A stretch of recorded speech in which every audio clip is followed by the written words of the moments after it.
All right, tradies, welcome to another episode of Beers with Contractors. Dylan, once again, I've cracked ahead of you. Do you have a beverage handy? I poured mine today, so. Oh, fancy. What, are you trying to class it up or something? No, it was a bottle, and I already had a koozie, and never mind. It's a long story, but the glass is a nice touch. I just wanted to mix it up for one, and then I'll crack one midway through.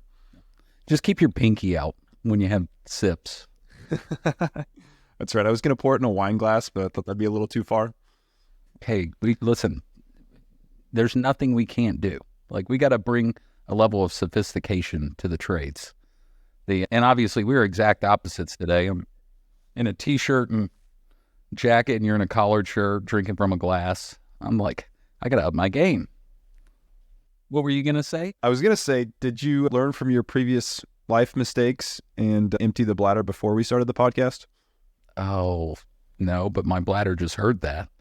We'll figure it out one day or another. Yeah, we'll just have like a little intermission music that plays halfway through, like elevator music. So. That's right. The name of the game is sustainability, right? And we're podcast wizards in some ways, but the bladder is not one thing we've figured out yet. Well, our guest today, which we'll get to here in a second, almost had me bringing whiskey on the show today. But I think I need to build up my tolerance before we get to that point, because I don't handle whiskey very well. But I want to be able to enunciate my questions clearly. So I know we spoke earlier today, and this is kind of a topic that, is interesting. When I speak to a lot of contractors, like the number, maybe one or two things that people ask about is like processes.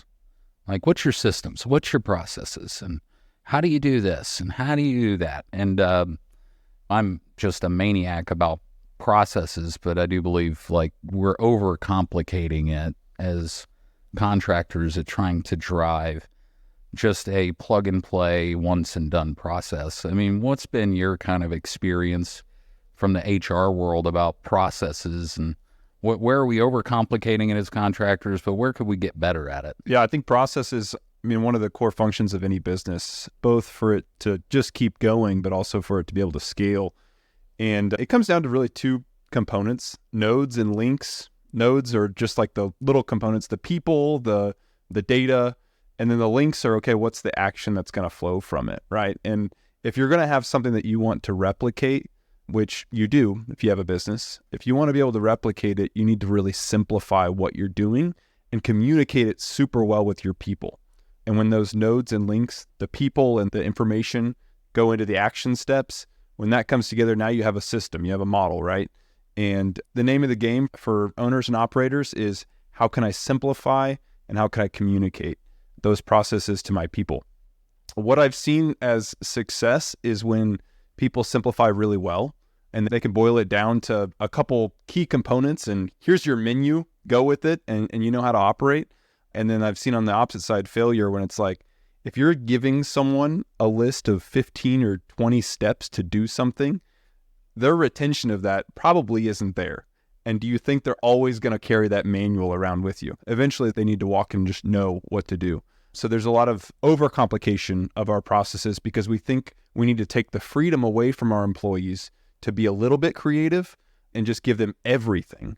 We need to give them the most important things and then give them a little bit of freedom to, make it their own, and also increases their satisfaction as they do the job.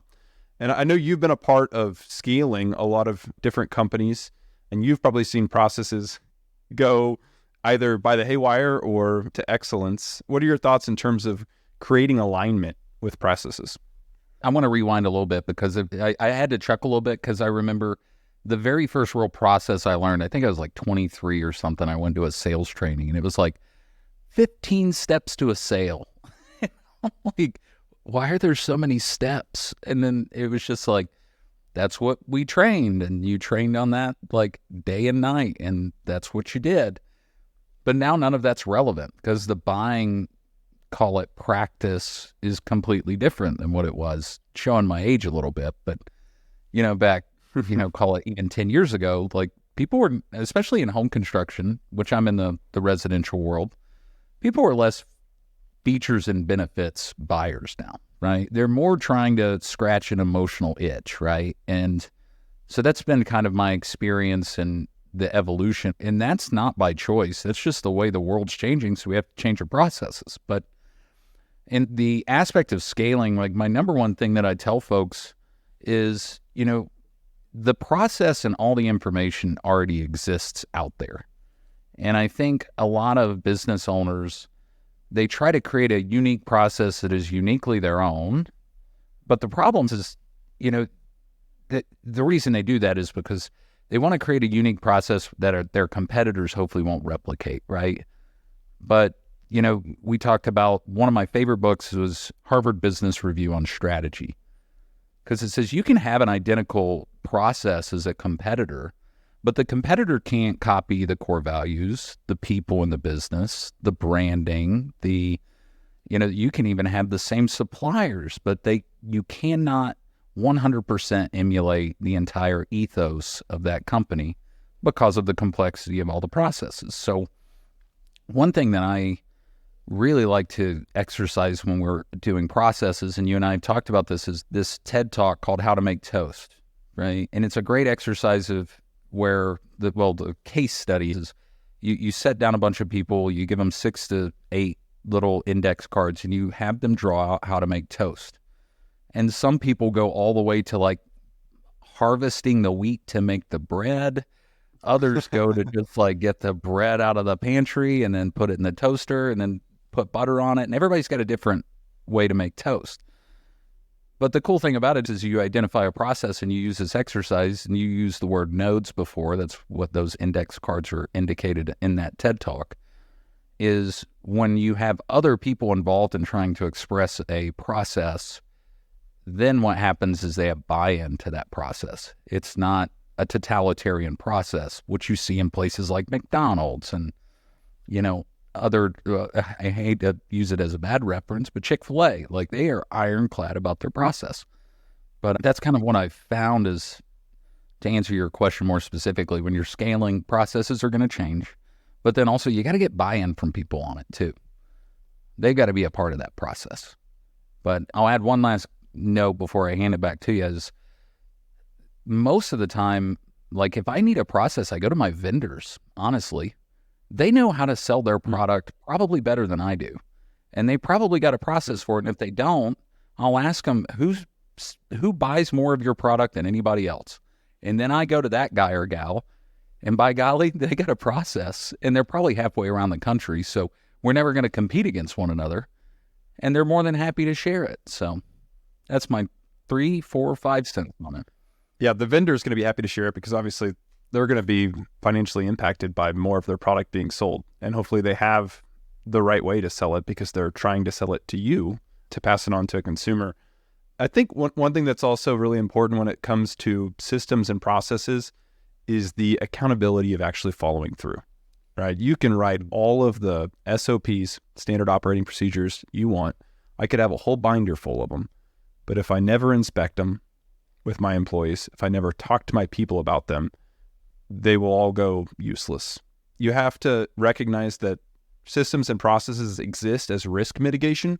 System and processes take away the chaos of the day-to-day, and it says, no, there's something we can follow and get through, but it only works if we actually inspect what we expect and follow through with communication with our people. And I think that sometimes we get overzealous talking about all the things that we could write down. Hey, we know how to do this, and this is the process for it. And you just hand it to someone and you expect them to read it and regurgitate it and just do it perfectly. But processes are a learned behavior, and it's something that we have to continuously rehone, rewrite, re-educate, and then just constantly retrain because, behaviors go out the door rather quickly. Like we have a very short attention span, and systemizing something may work for a couple of weeks, and then someone gets, that squirrel kind of thing that draws their attention away from the process that they should be doing. Sorry, you lost me at inspect what I expect. I hate. Oh, and what were we talking about? Back to attention spans, right? But on this topic of process, I should have mentioned before, like processes can also be fun. They are the ticket to scaling a business, but also making you exit your role as an owner. Like, we have to track our fleet and our tools at our company. So we wanted to have fun with it. So all of our trucks are named after like a Marvel superhero. So on the trucks, on the front fender and the back door, you see like a Hulk fist or a Thor icon, the hammer Mjolnir. But then when you go in that truck, you see the sticker of that on the tools. So then that way you can very clearly see, oh, this tool doesn't belong here. This is in the wrong truck. But that at its core is just a process. It's just meant to be fun. But you do bring up a good point about like the simplicity of it. Like in trying to, you use the word binder, and I know this bears repeating and broken record. Like if you're giving SOPs in like a big 3-ring binder and it's like, hey, read this and I expect you to do a good job. Dude, I don't think I've ever completed a binder or an SOP that's given to me. That sounds really bad, but I just have to digest information kinesthetically, and I have to digest information from an auditory perspective. I have to digest information from videos and just everything. And reading puts me to sleep. And I think most of the 30s and under generation, they're like, wait a minute, you want me to read something? Do you have something on TikTok that I can reference? So, but that's my opinion on it. But it is an ever-changing problem. And, what I say probably today is going to be different in 10 years, right? It's because, well, AI will fix all of our processes in 10 years, right? Maybe they won't be building our houses. Right. As we speak, all of the owners are just hopping on OpenAI and finding out what their procedure should be. And AI is going to spit out a very similar thing with a few different words to everyone. But I think you bring up a really good point, though, because you need a level of rigidity with a process. Like, these are the things you can never change, do not deviate from. But you also have to acknowledge that there's a level of flexibility where each person will do it a little bit differently. And you need to inform your team, hey, this is a place where you have some freedom. This is a place where, when you communicate this little nugget to a customer, I need you to say this line, but everything else, you can put a little bit of your own swing, your own personality into it. So there's ways that you can create that flexibility. Artificial intelligence, I don't know if it'll do that for you yet, but maybe that'll change in 6 months. I helped a company the other day using ChatGPT create a questionnaire process for a job site walkthrough. I didn't help. Actually, I'd say I helped the company. ChatGPT helped us. He's like, I don't know what questions we should ask. I was like, oh, well, let's see what ChatGPT says. And it was like, boop, boop, boop. And he's like, even I was like, damn, that's pretty good. And he's like, yeah, I could probably put that into a pamphlet. But anyway, hey, listen, speaking of process, I'm excited about our guest today. Our guest is an accomplished co-owner of Fence OKC. And you've heard me talk about this guy in conversations, Dylan. He is a Navy veteran and pilot, an accomplished musician, and a nationally known thought leader in the world of commercial and residential fencing.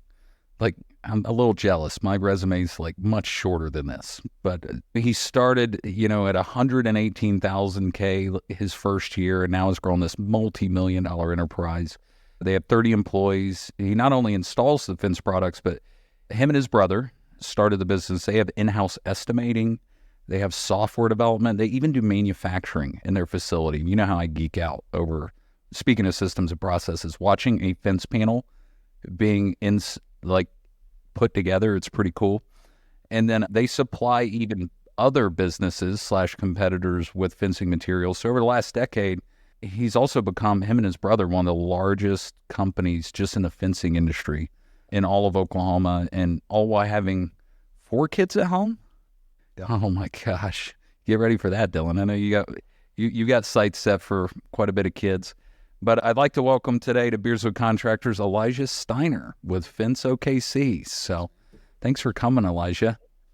Thank you. Appreciate it. I know there's probably a lot of different parts in there that led you, because obviously Fence OKC wasn't a success overnight, as most people know. But tell us your story, Elijah. Like, how did you get into this business? Because it goes way back.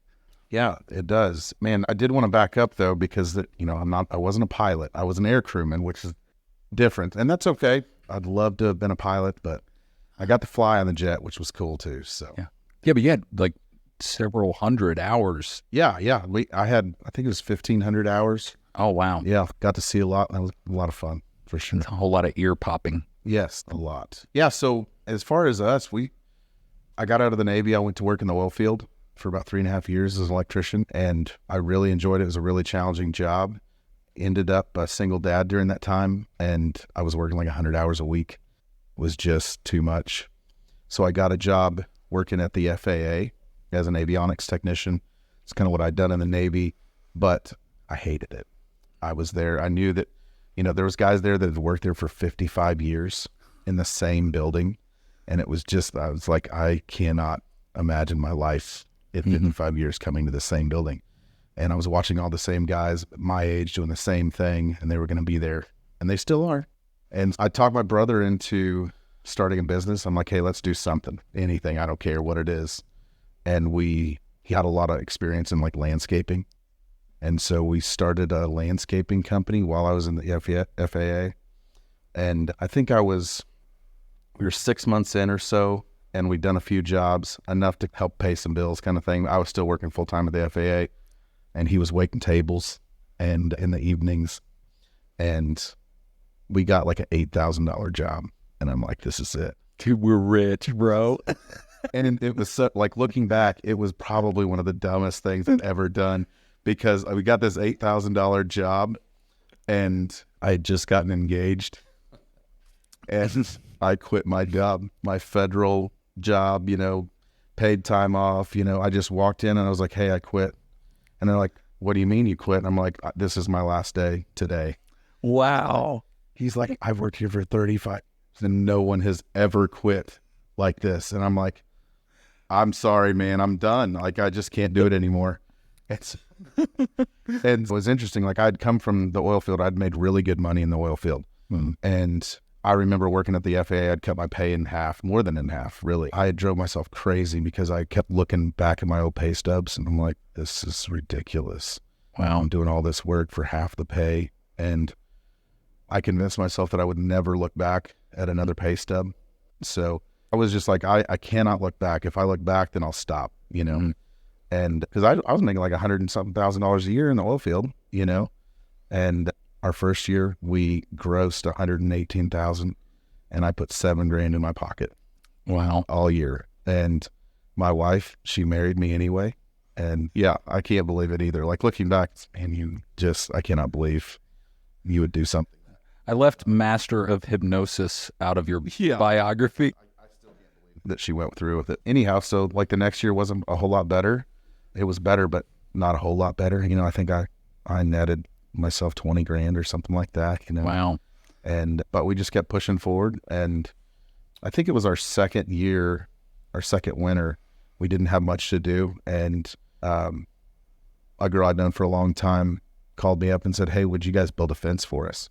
I'm like, yeah, sure, we'll do literally anything right now. I mean, gutter clean outs, I didn't care what it was as long as it paid.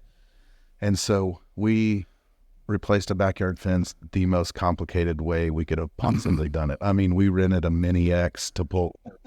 It was just the biggest overkill. But at the end of it, we felt accomplished, and like, hey, we did this in like 3 days, just the two of us. We felt like we made good money. And so we kept like putting it out there that we would do fence work, and it just kind of kept growing. So fast forward about a year, we had a full-time crew mowing, doing commercial mowing, and then another crew doing fence, and we did that for about a year. And then I think it was year 4, we had had this contract since our first year, a big commercial mowing contract, and they didn't pay us for like 4 months. Ooh. And then at the end of 4 months, they're like, yeah, we're not going to pay you. And I'm like, well, this is a sign. And so I was like, we're doing pretty good at fence. Let's put both of our crews full-time fencing and not do anything else. And up to that time, I mean, we were still doing landscaping, tree removal, anything. Wow. And so we just did fence from that point on and really focused hard on that. And man, it just kept growing. And, we were really focused on like high-end fence at the beginning. Somebody in Nichols Hills wants a super nice, good choice. Yeah, cedar fence or something. And so we focused on that and kind of really built a name for ourselves doing that. and learned a lot, and hired some good folks. And then it just, I don't know, we grew a little bit more, landed our first big commercial job on a Google switch up. Like Google somehow called our number, like somebody looked up a number for another fence company, which I won't mention. And somehow the lines got crossed. As our marketing guy, he answered the phone, and they're like, "Is this such and such fence company?" And he's like, "Yeah, this is, yeah, what can I do for you?" And it was like $120,000 job. And we got it, and we did it, and it worked. And I was like, man, I really like this, commercial stuff. And so we kept trying to push towards that. And then we just kind of kept growing, and we're like, man, we could build fence panels. So we started building fence panels a little bit.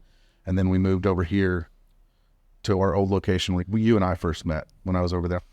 And that was really kind of a springboard into the next level. Like we got like a 30,000 square foot shop, and it was just like a godsend, because the guy was asking like $2.50 or $3 a square foot. And I was like, hey, I'll give you 50 cents a square foot, and he's like, I'll take 75. I'm like, you'll take 75 cents a square foot. Yeah. So we got that shop for 75 cents a square foot. Wow. And yeah, so that was really amazing. And it really kind of gave us like the capacity to do bigger things. And so we've just kind of focused on growing the commercial side since then. Right when COVID hit, we decided to just do full on commercial. And that was kind of a mistake. We learned the hard way that for the company our size to do just focus on commercial, it became a cash flow issue. And so we did that for about 2 years, and then decided to open up our residential division again, which remedied the problem almost instantly. And so anyway, fast forward to today, we're over here, we're next door neighbors almost, right down the street from each other, and mainly focused on commercial and industrial fencing and having a blast doing it. Yeah. Yeah, your building is still a funny story, because I know you got a question. I went a few years without seeing Elijah, but then, obviously social media keeps me up to date. They've been growing and growing. I drove past, I was going someplace downtown, past this massive building, said Fence OKC, and I was like, no shit. Elijah's like stone's throw from me in that building. I was kind of jealous. I was like, they got a lot of lot space, because they have materials, and like they're building these panels, and there's companies coming in and buying materials and stuff. And it was like, so we got to see each other again, and it was a pretty cool reunion. Yeah. Because if fast forward into all the growth. You're being humble, because seeing what you have done in the same amount of time is pretty amazing. Elijah, first off, I want to say thank you for your service to our country. Just got to throw that out there. I think it's incredible what you've done with your life in that and post military service. I want to ask, because I'm sure there are people listening that are on the front end of starting their business, and they may be going through what you went through in your first or second year, where you just don't have a lot coming back. How did you weather that storm? What advice would you give to someone who's just kind of in the thick of it, and you're like, I'm trying to figure out, should I keep going? And, financially, how am I going to make it until I get to that point where I can start turning some profit? So first off, I'd say, every story is different. And for me, what worked was I kind of made a plan to myself, and really, I didn't know what was happening when I started it, but I was extremely irresponsible financially in my early 20s, about to lose my house, lose my car, very irresponsible. And one day I sat down, it was January 1st, it was New Year's Day, 2008, and it just kind of hit me like a ton of bricks. I'd got out of the Navy and instantly walked into a job, and I tripled my salary, and I was still broke. Just absolutely destitute broke. And I couldn't figure out why. And so my parents were very financially responsible, but not necessarily financially literate. They just paid their bills on time and never took on enough debt to make it, really uncomfortable for themselves. And they, I think, just thought that we would do the same thing. And I figured out what a credit card was when I was 19, and, and payday loans. And so anyway, in 2008, I sat down and I'm like, I've got to change something.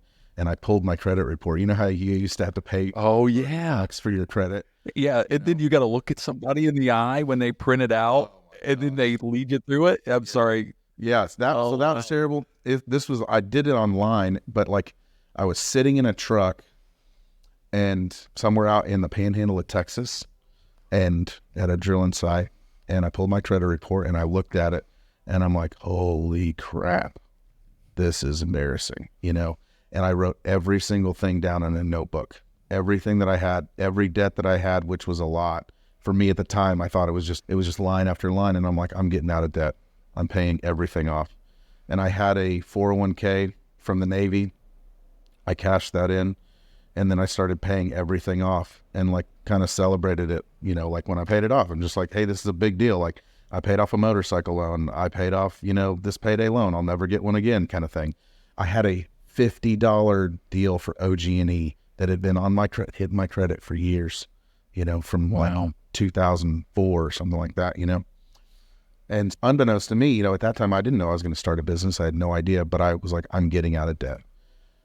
And so when I say I made $7,000, like I literally only made $7,000. My wife worked and she made a decent salary, so that helped. But the only reason we were able to make it is because I didn't have any debt.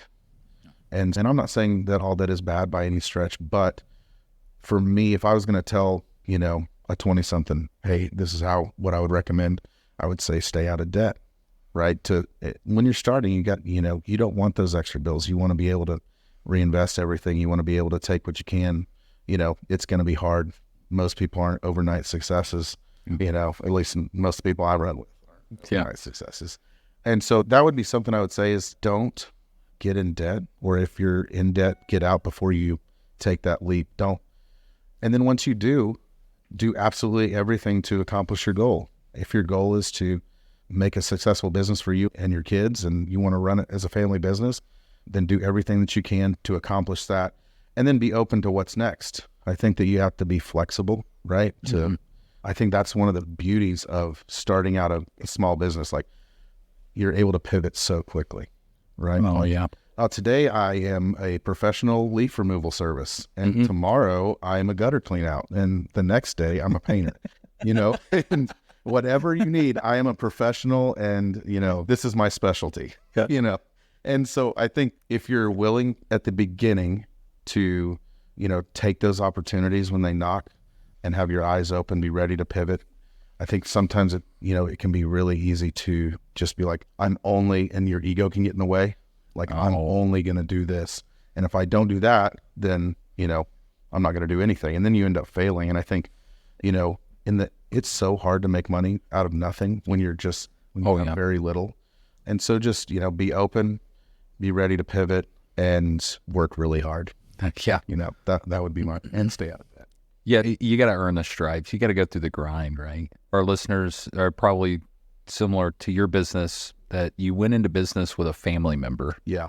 You know, we hear the issues of partnerships, which it is a partnership, but you and your brother have made a great team. Take us through that journey and what that's been like. What's the pros, cons? Hey, and listen, your brother's not here, so you could throw massive shade. Oh man, my brother is he's wired completely different, and it's interesting because I know that your brother is wired differently than you. Much more operationally minded, hands-on. Yeah, he's way uglier than me. You know, it definitely presented a lot of challenges. It was just he and I when we started, and he did not like to wake up on time. And I was fresh out of the military, government. Like, I'm just like, you will be here at, 7 a.m. And if you're not, then my whole day is freaking screwed. And so that created a lot of conflict. Just that, like being on time. Like I want to be early. I'm that guy. And he's matured a lot. And so have I. We've had our, knockdown, drag out moments. But man, it's been really awesome. We live next to each other now. It's weird. They bought 60 acres and then we bought 60 acres and we both live next to each other. So I have two neighbors, my brother and this other dude. And it's kind of interesting. At least you've got a few acres between each other, though. Yeah. Yes. Yeah. So we got about a quarter mile between us, and that's good. But it's a different dynamic working with family. Oh, yeah. And as I'm sure, you can share too. It's really cool, and it's really tough when it's tough, because I think, you always want what's best for your family. And so there's been a lot of times where I felt like I've put him first in that. And I was, back in the day when it was just like, I'm probably not getting paid this week, but I always want to make sure your family gets taken care of. And so it's a different thing working with and my dad works with us now, which, so he's worked with us like 2.5 years now. And so I've got that to, not deal with, but it's part of it. Well, there's obviously some operational hierarchy that occurs, right, with scaling a business. Like there has to be a clear delineation of authority, and there's unspoken authority, right, versus operational or process authority. Right. So how did you guys navigate that over the years? I don't even know the infrastructure, how it is now. I know that you're really working on the business. So take us through that process and that call it evolution. Yeah, pretty early on, probably year 3, year 4, I was like, hey, listen, I really want to grow the business, and I can't grow it while I'm mowing lawns. I can't go on sales calls while I'm, weed eating, and I can't answer phones. And it was like, we got to hire some people. And so I started thinking like, hey, I've got to hire somebody to replace me. And, going back to the military, that was a big thing. You always train your replacement. And so with that mindset, I was like, I'm going to train my replacement. And so we hired people, and we finally got the right dynamic there. And Joe, just because he's kind of more operationally minded, he kind of stuck it out in the field for a long time, really up until middle of this year. He's kind of been out in the field. He's played a ton of different roles, but he and I came to an understanding like, hey, listen, like if we're going to grow the business, then I've got to work on the business. I can't spend all the time. I can't be out there doing the operational stuff all day. And so that was tough, probably more tough for him since he's out there sweating and I'm, sitting in an office. Man, it's really hard in here. Conditioning's really cold. I took a nap today. I'm sorry, dude. All of those problems. And so that definitely created a harder thing to work on. But I think that we've worked through that, and there's been some real good understanding now of this is what he's really good at and this is what I'm good at. He's kind of in a season now. Oh, he did his last big project as a project manager. I think it ended in maybe April. And I was like, look, dude, like he was gone for probably 2 months. Most of the time I was out of town. And I was like, I want you to do what you want to do. And whatever that is inside of the company, however long it takes you to figure that out, I want you to do what you want to do. I don't want to be the guy that's telling you what to do anymore. And I think he's still figuring that out. And he actually had brain surgery a month and a half ago. So he's been kind of like easing back into work after that. And yeah, it's been a roller coaster at some points, but yeah, and it'll continue to be. You mentioned growth, Elijah, and one of the components that you described earlier on in the podcast about your kind of growth trajectory is that now you guys fabricate fencing, you're putting it together, and part of your sales, you're also selling it, if I understand it right, to a DIYer, someone that could just go build it themselves. Can you kind of walk through, part of the growth there? A business owner might want to keep that in-house. I want to install that for you. I don't want you to install it. Like I want to make the revenue, but how you work through that process to decide, hey, this is the vertical I want to go down. This is how I want to create another revenue stream for my business. How you kind of arrived at that and the success that you've had there. Yeah. So I'd love to tell you some really cool story, how I, just thought it over and planned it out and was extremely strategic and on a research, but I think it was more like, hey, let's start selling materials. So I really enjoy like buying and selling things on like Craigslist and Facebook Marketplace.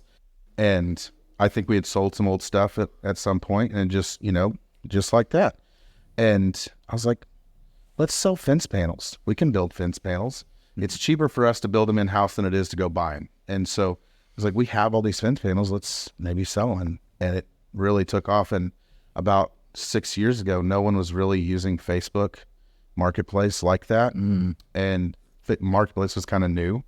And so I hit it pretty hard on there. And in our market, I was definitely the first person to start selling fence materials. If you look on it now, there's a ton of people selling it on Facebook Marketplace.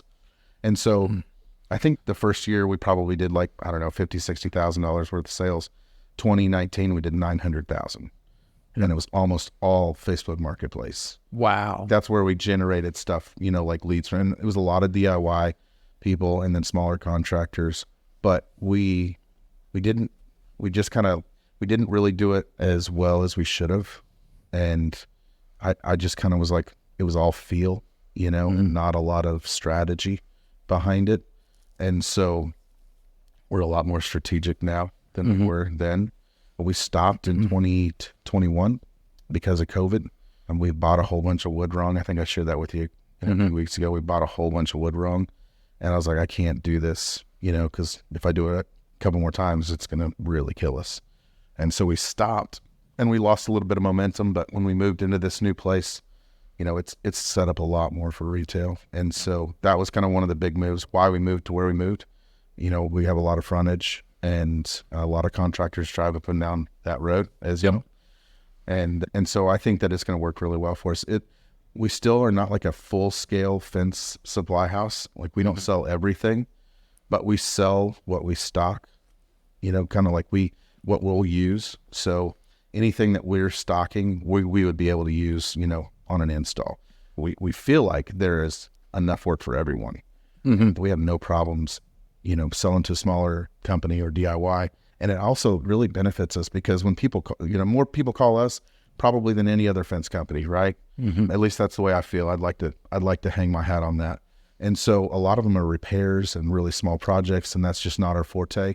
But what we're able to do is say, hey, we don't do that, but here's, 16 guys that buy from us that, are great. And so that has been really helpful for us. And keeps those guys busy. Yeah. Well, and, when you mention that about, there's enough work to go around, we have this conversation often where it's like, if there's a lot of competition in a marketplace, that's typically a good thing. There is a tipping point, but in our space in niche home improvement, that's typically not the case.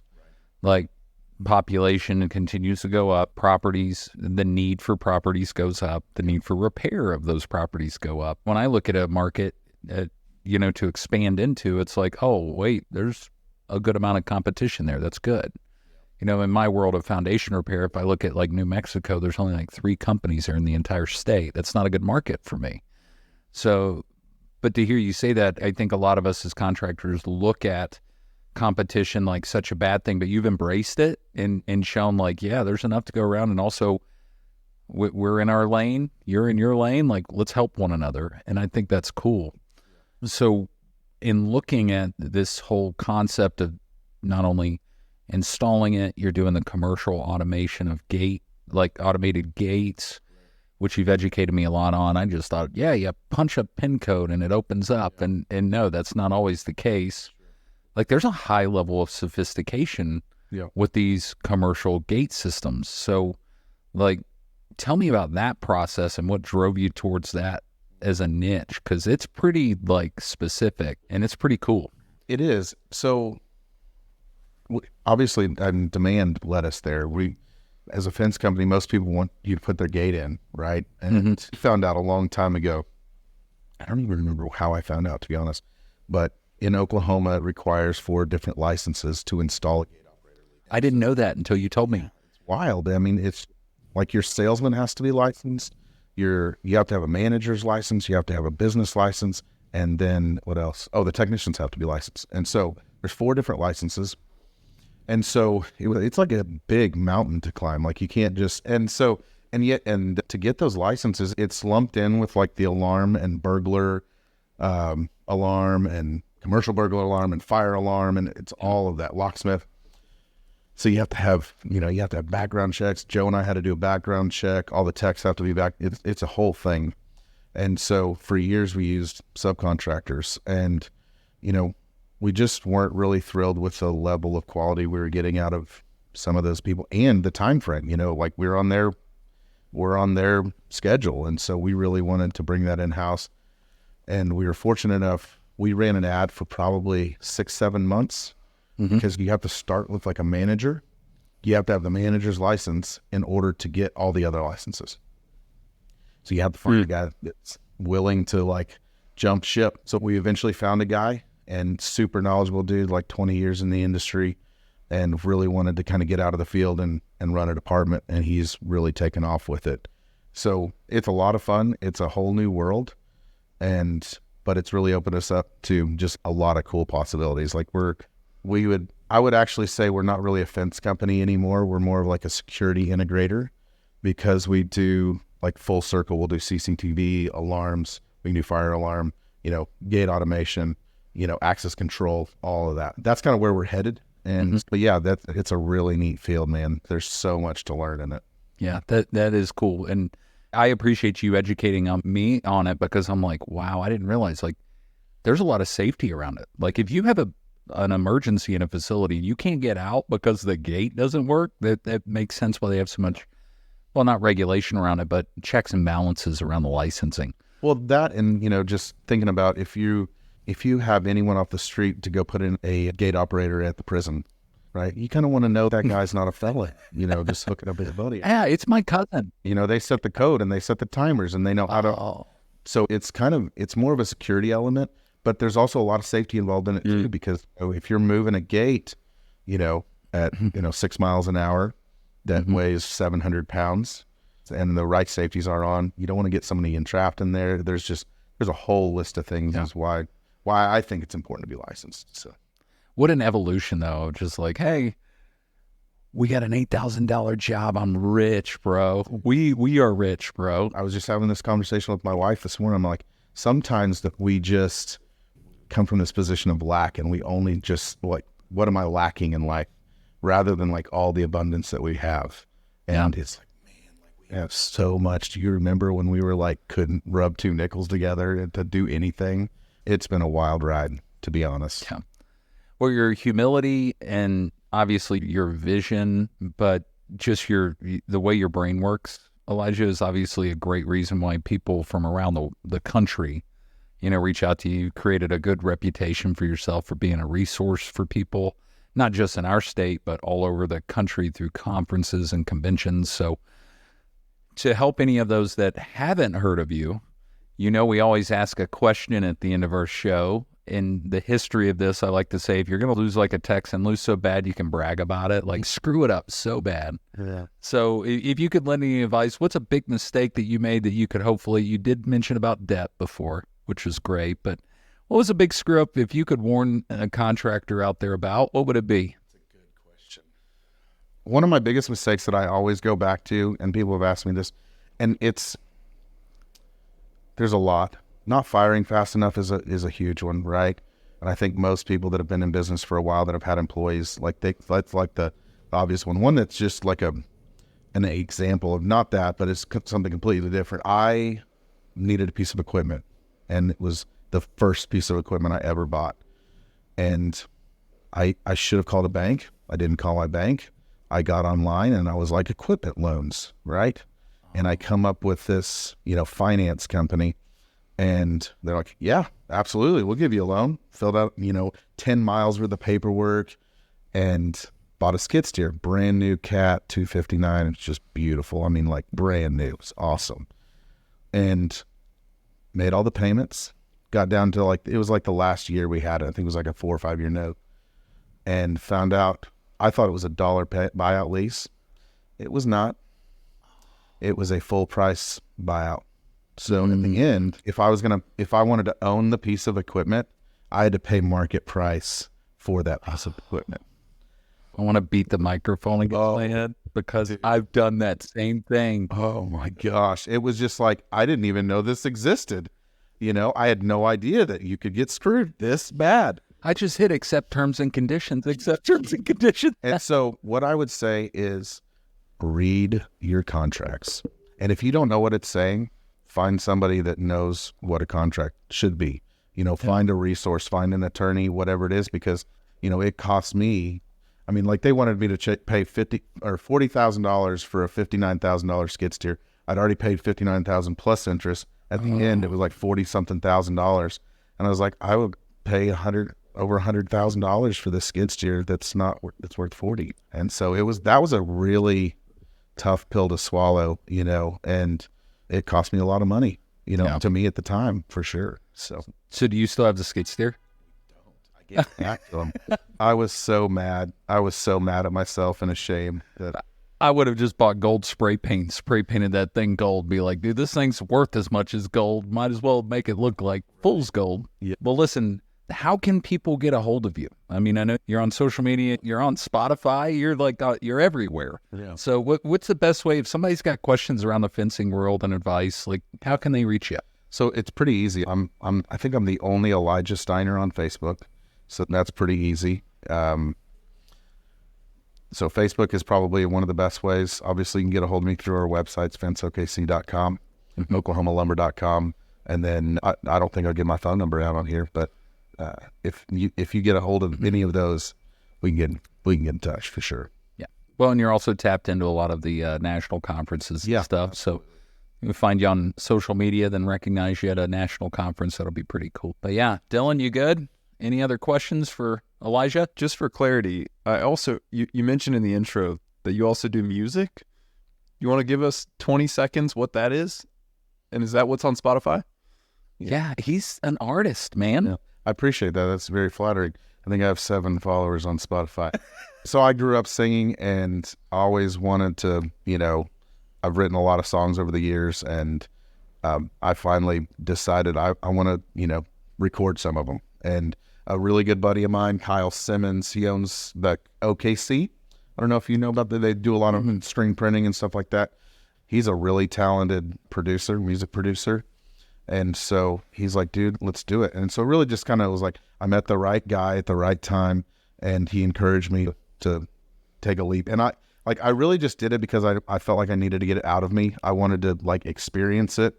And so that's been fun. And I think there's 4 or 5 songs out on, you know, whatever streaming platform you choose. But what's weird is, not weird, but like, because I did that at the American Fence Association at Fence Tech, they have like this big get together. It's pickets and pitchers, and they asked me to play for the opening act next year. Yeah, so that'll be fun.